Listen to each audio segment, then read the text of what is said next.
ბრუნდებით ყოველდღიურ რეალურ სივრცეში ძალიან მნიშვნელოვანი თემით განათლების საერთაშორისო ცენტრის კამპუს ფრანსისა და საქართველოში საფრანგეთის საელჩოს შორის მემორანდუმის გაფორმების შედეგად გამოცხადებული სასტიპენდიო პროგრამის კონკურსი დამთავრდა. საქართველოს 17 მოქალაქე სწავლას საფრანგეთში სამაგისტრო პროგრამაზე გააგრძელებს. დღეს ჩვენი სტუმრები არიან კაპიტანი ნინო ჭელიძე განათლების საერთაშორისო ცენტრის აღმასრულებელი დირექტორი, სალომე გურასბედიანი იურისტი დაფინანსებული სტუდენტი და თამარ წკიტიშვილი საჯარო პოლიტიკის დარგში დაფინანსებული სტუდენტი. მოგესალმებით. ნინო, პირველ რიგში დასრულდა როგორ შეაჯამებდით დასრულებულ აი ამ კონკურსს? კიდევ ერთხელ ნინო, ძალიან დიდი მადლობა მოწვევისათვის. მინდა გითხრათ, რომ ეს იყო პირველი შემთხვევა, როგორც თქვენ თქვით, როდესაც საფრანგეთისა და საქართველოს საერთო ძალისხმევით შეირჩა სტუდენტები, რათა სახელმწიფოებმა დააფინანსონ მათი განათლება საფრანგეთში.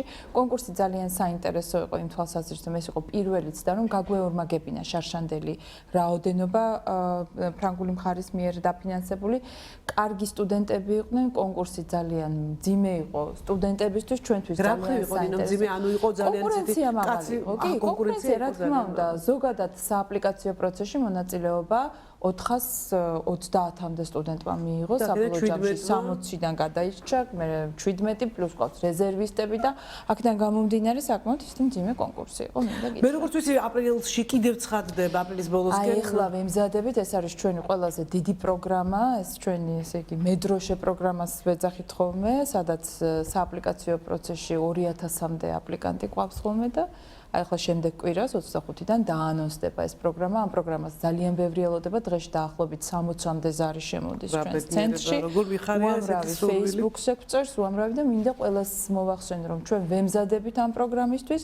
აი უკვე საბოლოო შტრიხები კეთდება ამ პროგრამის, საბოლოოდ გავდივართ უკვე, რომ რაიმე უზუსტობა არ იყოს, როგორც განაცხადში, ასევე სააპლიკაციო ფორმებში უკვე მუშაობთ შეფასების სისტემებზე, ეს ყოველწლიურად განახლდება ხოლმე. ყავს უკვე შემრჩევი კომისია.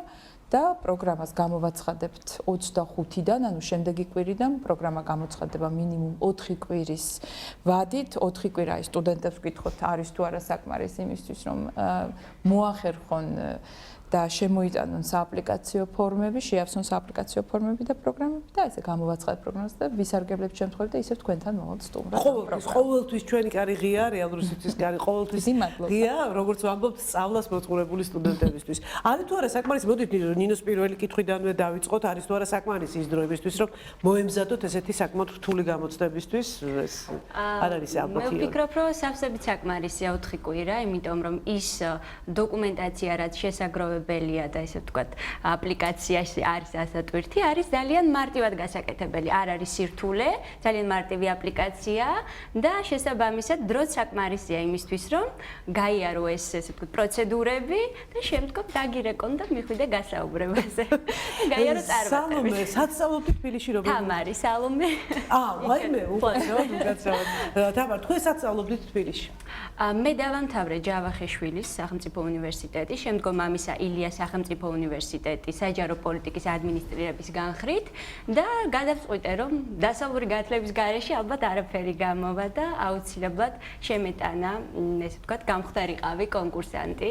და ფიქრობთ დაბრუნება სამშობლოში აუცილებლად? რა თქმა უნდა, ეს დევს ჩვენს ესე ვთქვათ, ხელშეკრულებაში, რომ აუცილებლად უნდა დავბრუნდეთ და ჩვენი ცოდნა, გამოცდილება და ის პრაქტიკა, რასაც ესე ვთქვათ, გავიღრმავებთ, აუცილებლად მოვახმაროთ ჩვენ ქვეყანას. თუმცა სულ არის იმაზე საუბარი, რომ აი იქ ნასწავლი ადამიანი შემდეგ აკრებ ჩამოდის, ანაზღაურება დაბალია. არის თუ არა ეს თქვენთვის ერთ-ერთი ყველაზე ვთქვათ შემაკავებელი ფაქტორი, რომ ვთქვათ არის ეს თქვენთვის მნიშვნელოვანი როგორ არის ანაზღაურება, მაგრამ ვფიქრობ აი რა უფრო მნიშვნელოვანი რა არის ვთქვათ ამ შემთხვევაში. იცით რა, ეს ალბათ მომავლის საკითხია, თუმცა მე ვფიქრობ, რომ თუ კი იქ მიდიხარ, გინდა რომ გახდე კარგი პროფესიონალი. და როდესაც ბრუნდები თუ ხარ კარგი პროფესიონალი, ანაზღაურებაც არის შესაბამისი. ასე რომ არ მგონია ეს იყოს ერთ-ერთი ესეთი ძლიერი არგუმენტი. ნინო, მე წარმომიდგენია როგორი ესეთი წარმატებით ჩააბარებდა თამარი ნებისმიერ კონკურსს გაიმდა. სალომე, ის ყოთ ვაცდები მეორეც და პირველიც და აღმოჩნდა თუ არ ვცდები, ხო. და მაინც გადაწყვეტილი როგორ, ანუ მაინც რაღაცა ესეთი სასწავლო პროცესი იყო, ხო? დიახ. იქნება იმაზეც რომ მოგყვეთ. კი, გასულ წელსაც ვიღებდი, ანუ ჩემთვის პირველი წელი არ იყო პირველი საკონკურსო წელი, გასულ წელს ვიღებდი მონაწილეობას, გადავედი გასაუბრების ეტაპამდე მივედი, თუმცა იქ უკვე გამარჯვებულთა შორის ვერ მოვხვდი სამწუხაროდ, თუმცა არ დავნებდი ასე ვთქვა და როგორც კი გავიგე რომ გამოცხადა ახალი კონკურსი, დაუფიქრებლად შევიტანე განსაბუთები, იმიტომ რომ პირველ რიგში მე ჩემ თავთან მქონდა სათქმელი ასე რომ მე მაქსიმალურად ყველაფერი გავაკეთე და საბედნიეროდ შედეგი გამოიღო ჩემო მცდელობამ და გავიმარჯვე. ანუ თქვენ ფიქრობთ რომ თქვა პირველი უშედეგო ცდა არ არის თქვა მიზეზი იმისთვის რომ დანებდე და აღარ შეიტანო მეორე წელს მესამე წელს და იბრძოლო იმისთვის რომ თქვა მიიღო და განავითარო შენი ცოდნა. რა თქმა უნდა და ამას ვფიქრობდი, სწორედ ამიტომ შევიტანე განაცხადი და ფაქტია და დავრწმუნდი და უკვე სხვებსაც ნათელი მაგალითი ვარ იმისი რომ დანებება არასდროს არ არის კარგი გამოსავალი.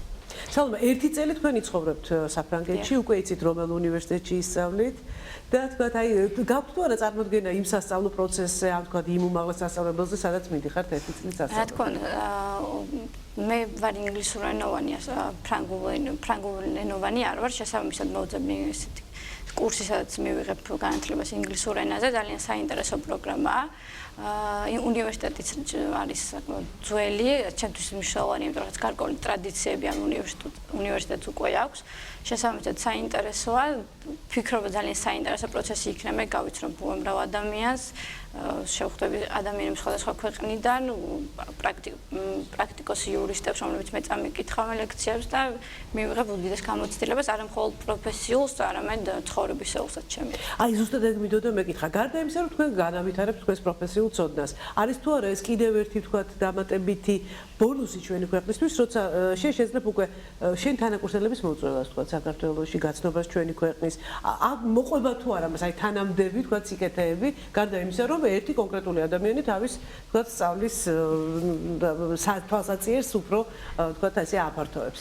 კი, რა მე ვფიქრობ, რომ ასე იქნება, იმიტომ რომ პირველ როდესაც მიდიხარ შენი ქვეყნის სტოვებ, რაღაც ნოსტალგიას გაწვება და თავისთავად ეს სულ გინდა რომ რაღაც შენი გაუზიარო, დაანახო მხოლოდ დადებითი და თუნდაც მოიწვიო შემდგომში შენ ქვეყანაში და დაანახო, ანუ საქართველოს მაინც პატარა ქვეყანა ამ კუთხით შეიძლება არ იცნობდნენ და შენ რაც წარმოაჩენ შენს ქვეყანას და ეს მე მინდა ახლა დავეხმარო სტუდენტებს და ვუთხრა მომავალ სტუდენტებს უბრალოდ და ვუთხრა რომ სტუდენტები მომავალი ხართ, ასევე ხართ ჩვენი მომავალი კურსდამთავრებულები. განათლების საერთაშორისო ცენტრს აქვს პროგრამა, რომელსაც ელამნაის, ანუ კურსდამთავრებულების პროგრამა რომელსაც წელს ზაფხულში ჩვენ ესე ვთქვათ გამოვაცხადებთ.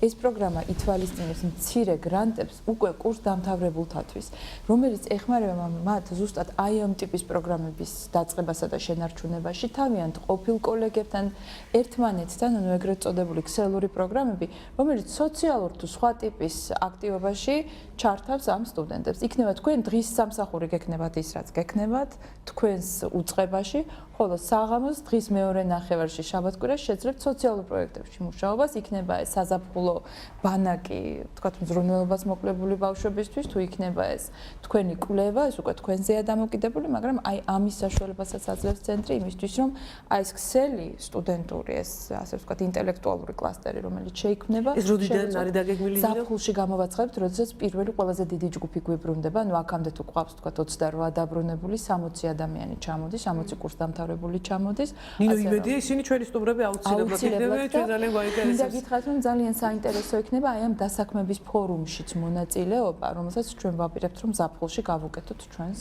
კურსდამთავრებულებს, ასე რომ მართალია ეს სტუდენტები ახლები იქნება, უბრალოდ დაესწრებიან, ხოლო კურსდამთავრებულები კი უკვე აქტიურ მონაწილეობას მიიღებენ ამ დასაქმების ფორუმში, იმიტომ რომ მათ ეხებათ ეს ასე ვთქვათ დასაქმება და გარდა ამისა, ესე გაიგებთ ყველაფერს აი ამ ელამნაი ქსელურ პროგრამაზე, ამ კურსდამთავრებულთა ქსელურ პროგრამაზე. უღრმესი მადლობა, ძალიან დიდი ბოდიში რომ ცოტა დრო მოგაჭერით, იმიტომ რომ ძალიან მნიშვნელოვანი პირველი თემაც ჰქონდა.